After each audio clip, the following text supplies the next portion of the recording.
and welcome back to my channel, or welcome to my channel if you are new here. Today I will be doing a mid-month wrap-up for the month of May. This is something I don't ever do. I don't think I've ever done this in the past. I usually do one wrap-up at the end of the month where I talk about all the books I've read for that month, but I want to try doing a mid-month wrap up this time around just because I feel like my end of the month wrap ups are getting longer and longer and longer, and I don't mind doing long videos, but I do want to make sure that my videos are digestible, and I kind of feel bad making someone sit through an hour-long video of just me talking.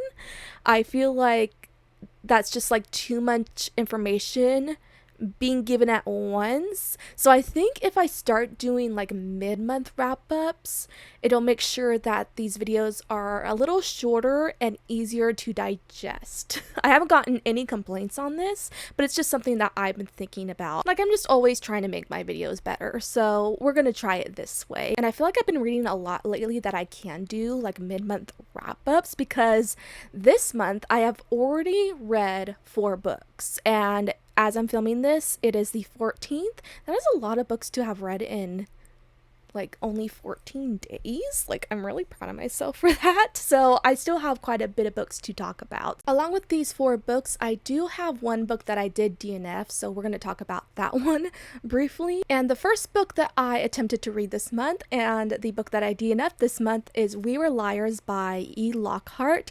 This book was initially on my TBR, but I forgot to include it in my TBR video because by the time I was filming my TBR video, I had already decided to DNF this book, so I completely disregarded it. So completely forgot about that. But yeah, this book was initially on my May TBR, and the reason I put this book on my TBR for this month is because there's a TV show adaptation coming out for this one, I believe in June, so I thought it would be like a good idea to read the book and then watch the TV show adaptation, because that's usually what I like to do. So I decided to pick it up and was not into it. This one is quite a popular young adult book. It was more popular in the early 2010s. I remember when I first started booktube, I heard about this book everywhere. It was super popular, but I never picked it up back then. So I decided to pick it up now in preparation to watch the TV show, and I just could not get into it. And the main reason why is the writing style. The writing of this book is very fast paced, and we're barely sitting in one scene for more than like 2 pages, so it just made the whole plot very confusing because we were moving on from scenes way too fast that I couldn't digest what was happening in each scene, and it just made the plot line so confusing. I didn't know what was going on. I still really can't even tell you what this book is about because the plot was so confusing. Basic premise of it is it's about this group of kids who are all in the same family. They're super rich and they meet up every summer, and I think the overarching plot of this book is like something happens to one of the characters and there's some mystery plot going on with that, but like literally the writing was so bad and so confusing that like I don't even know what the mystery really is because it was so vague with everything that was going on. It just was not for me. I was not digging it. I think I got like 30% of the way through it before I put it down, so I didn't get far at all. However, I will say that I will still give the TV show a chance when it does come out, because this plotline might be better and easier for me to understand in TV show format, just because the main reason why I didn't like the book was because of the writing style. So it might be easier to digest in a TV show format. So I will still give the TV adaptation a chance when it comes out, but I'm just not going to get back to the book again because I was not feeling it. All right, now let's get into the books that I actually did read this month. So the next one I'm going to talk about was a reread, and that is Lights Out by Nevessa Allen, one of my favorite books that I have read this year. And I read this book in January of this year, so I just recently read this one, but I wanted to reread it again already because I had been hearing that the audiobook is absolutely phenomenal. So I really wanted to listen to the audiobook to see what all the hype was about for it, and I can back up that the audiobook is pretty good. And it was a cool experience listening to this, even though I had already I read this book recently because it was a completely different way of taking in this book through audiobook that it still felt like a new experience. In this one, we're following Allie, who is a trauma nurse who spends her breaks at work looking at masked men TikTok. She's obsessed with this one masked TikToker, and she ends up sending one of his videos to her current fling, saying to him that she would love for him to wear a mask like the guy in the video and use it as a form of like foreplay on her. And this guy ends up showing this text to his roommate, being like, can you believe this girl? Like, this is so weird. But it turns out that his roommate is the masked TikToker in the video, and that is Josh. And now he knows that Allie is really obsessed with him. She comments on all of his videos, wanting him to do what he does in his videos to her. And so because she obviously wants him, he decides to start stalking her. All in good fun. She is very much into it, and their romance goes from there.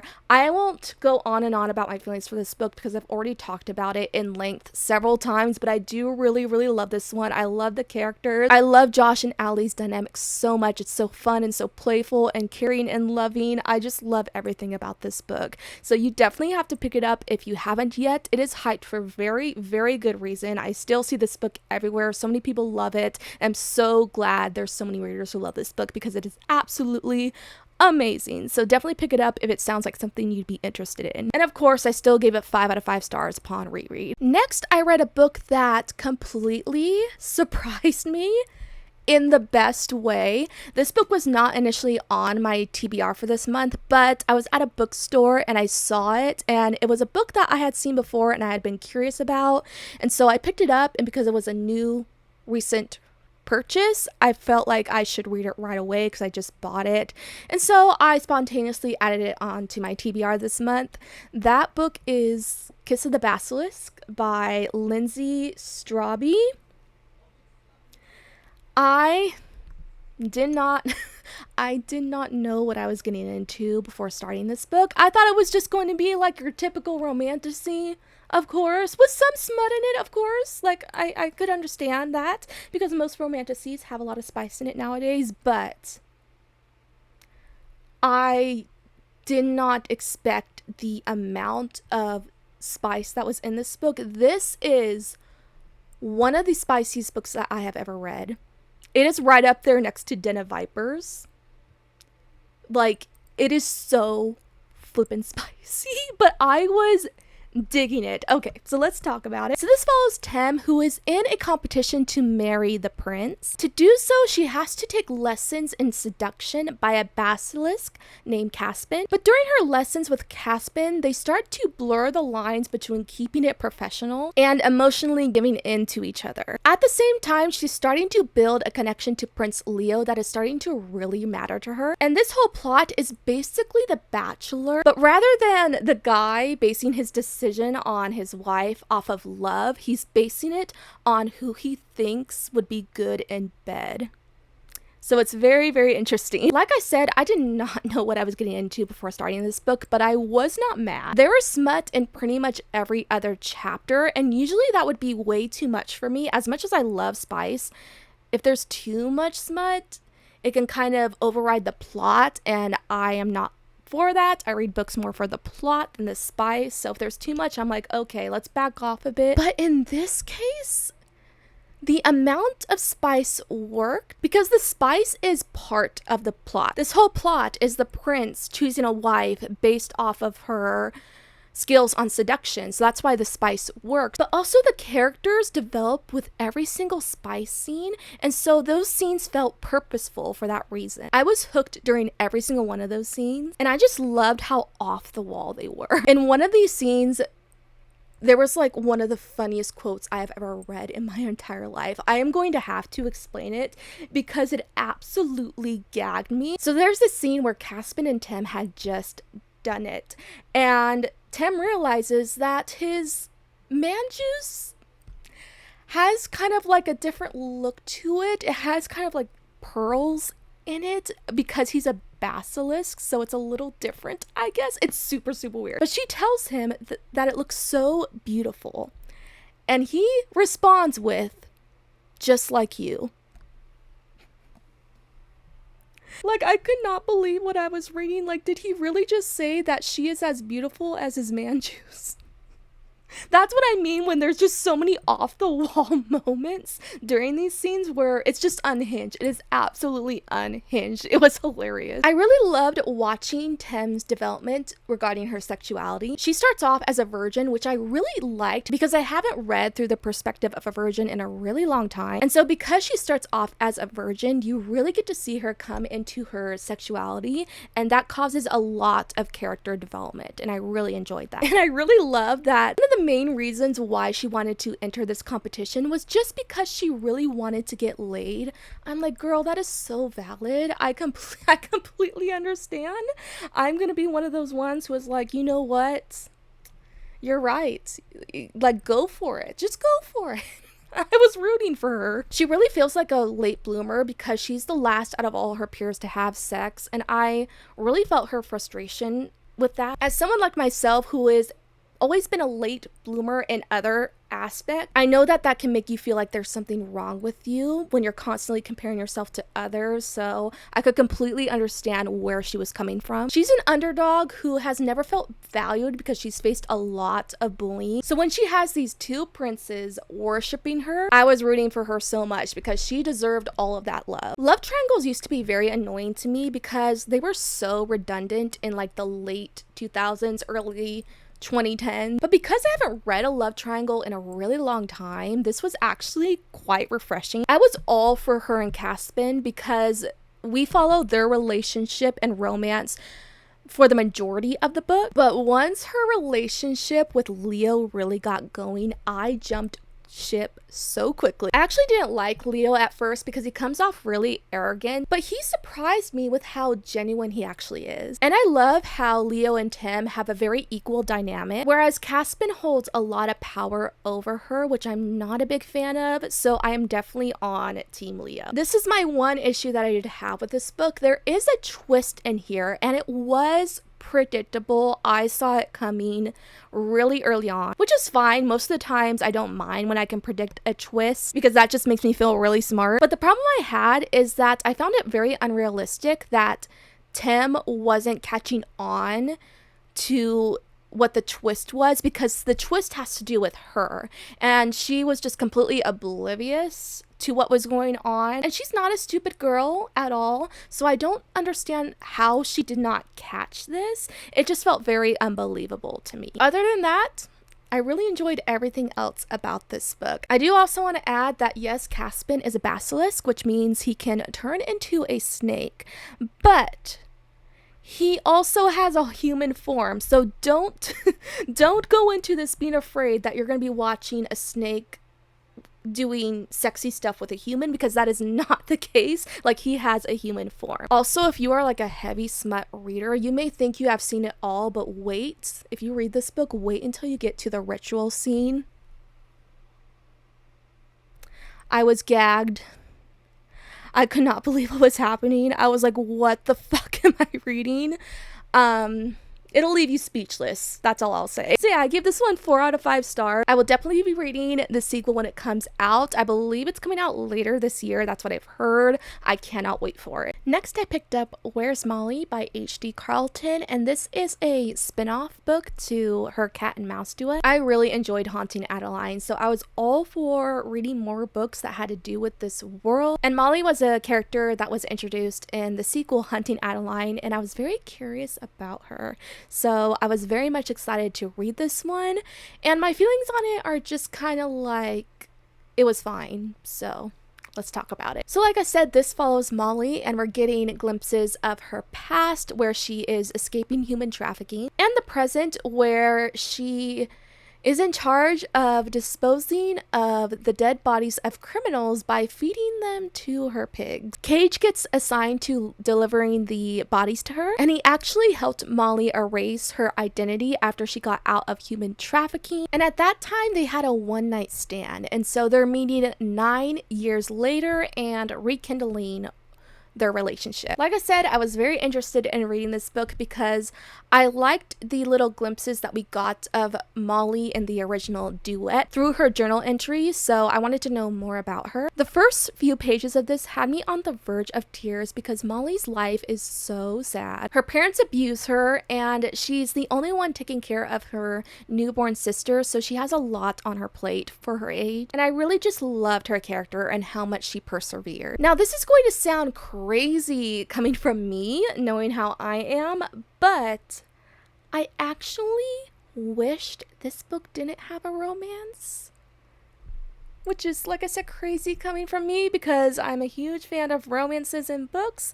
It's one of the main things I read, but I felt like the romance felt kind of out of place in this one. I was way more interested in Molly's relationship with her sister and finding her again after she escapes being kidnapped than I was about her romance. And the biggest issue I had with this one is that this plot felt so serious based on what we know of Molly's trauma and what she's experienced both in her home life and with human trafficking, that the smut that is in this felt so out of place and took me out of the story completely. I get that Haunting Adeline was spicy, so this book, because it's in the same world, it's going to be spicy, but it just did not work for this plot. The tone of this book was way too serious and hard-hitting with everything that Molly had gone through that it just didn't work. And Cage was too similar to Zaid in personality from the original duet that he didn't stand out enough to me. He honestly felt like a Temu version of Zaid.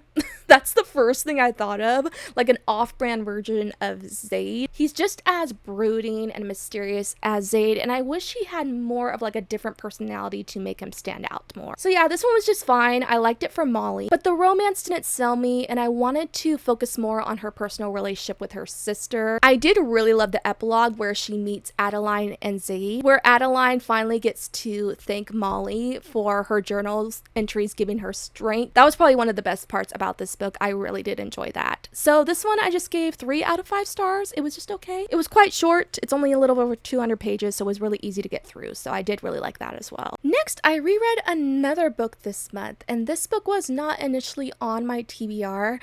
The reason I picked it up is because I realized that I did not diversify my TBR enough. My whole TBR for this month just consists of either dark romance or fantasy, and I really did not include any like feel-good, happy palate cleanser books.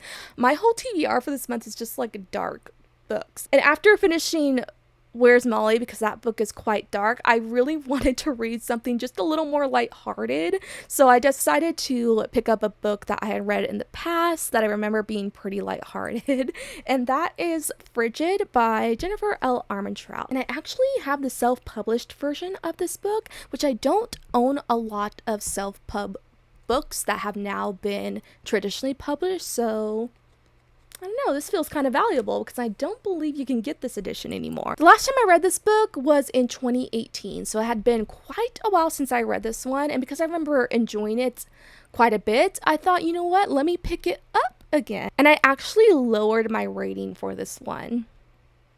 So I definitely did not enjoy it as much as the first time I read it. So this one follows Sydney and Kyler, who are childhood best friends. They take a trip up to a cabin intending for their friends to meet them there, but they get snowed in and are stuck alone there together. But this alone time gives them the chance to finally confront their feelings for each other. So I did enjoy this book when I first read it, and I initially gave it 4 stars, but upon reread, I did knock it down to 3 stars because I did encounter some issues that I had with it this time around. The reason I do enjoy this book though is because I love the friends to lovers trope so much, and especially the childhood friends to lovers trope, and this book has that. Sydney and Kyler have so much history together, and that makes their romance so much more believable because they already know each other so well. And I found a lot of moments between them to be very sweet. The reasons I lowered my rating for this one is, for one, Kyler is presented to be a big player who has been with a ton of girls before Sydney, and he puts Sydney in high regard, not wanting to treat her her like a fling that he only wants to screw, which I like. I like how he treats her so highly like that. However, in the process, he puts a lot of the girls that he's been with down, saying that she's so much better and way more important to him than those girls ever were because they were just flings that he had one night stands with, and she means a lot more to him. And there was just a lot of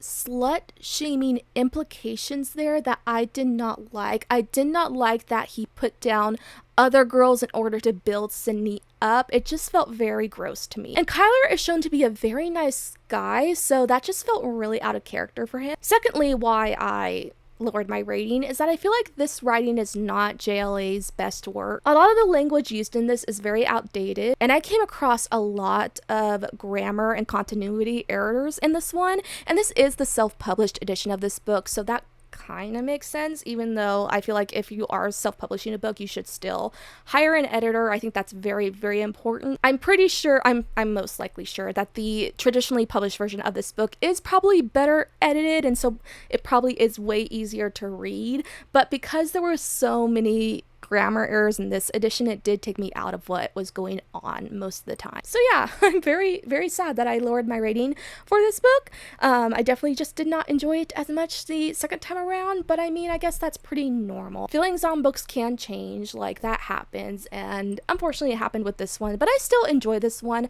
Really love the romance for the most part. I felt like the dynamic between Kyler and Sydney was so loving and sweet, and I love the history that they have together. I really felt for them. So yeah, I'd recommend it. If you are into like cozy, lighthearted romances, this is a pretty good one. So those are all the books that I've read this month so far. I will like briefly mention the books that I am currently reading. Yes, I am actually reading 2 books at the same time, which that rarely ever happens.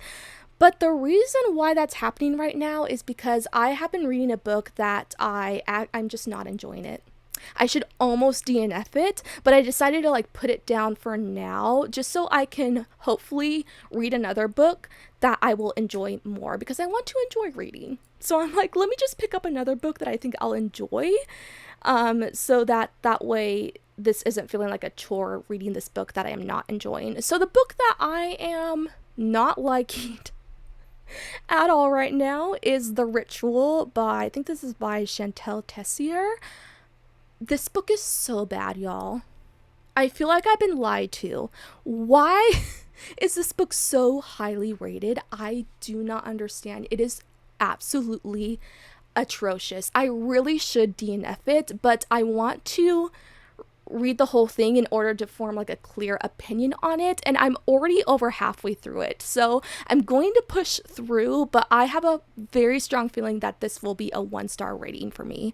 I'm pretty sure that this will be the worst book that I will have read this year. It is so bad, and it really makes me sad because this was my TBR jar pick for this month and I'm not enjoying it. So I will talk more about it in my second half of my wrap up for this month, but yeah, so far it's pretty bad, and I think it's going to stay pretty bad. And the book that I decided to pick up in hopes that it'll be a book that I will enjoy more right now is Silver Elite by Danny Francis. I started this one last night. I think I got like 40 pages into it, so I'm not far into it at all, but it's off to a really good start, and I'm really curious to see what else is going to happen in this one. It's pretty good so far, so I have high hopes for this one. I cannot wait to continue reading it today. So yeah, those are all the books that I have read this month so far. I think I'll be able to fit at least 3 more books this month. Like I said in my TBR video for this month, I will be going on vacation starting next week, but I still feel like I'll be able to fit quite a lot of reading in because I will be doing a lot of like relaxation on this vacation. So I'm pretty sure I'll be able to still read a lot. So we'll just see if that's the case, and hopefully the rest of the books that I do read this month are good, because as you just saw, I have read quite a few 3-star books this month, and The Ritual has been one of the worst books that I've read in a long time. So my reading in the month of May has not been great so far. So I'm really hoping that the rest of the books that I pick up this month will be good, because right now I'm just not enjoying a lot of things that I'm reading. So please, the rest of the books that I read this month, please be good. I hope you enjoyed this video, and with all that being said, I will see you next week. Bye!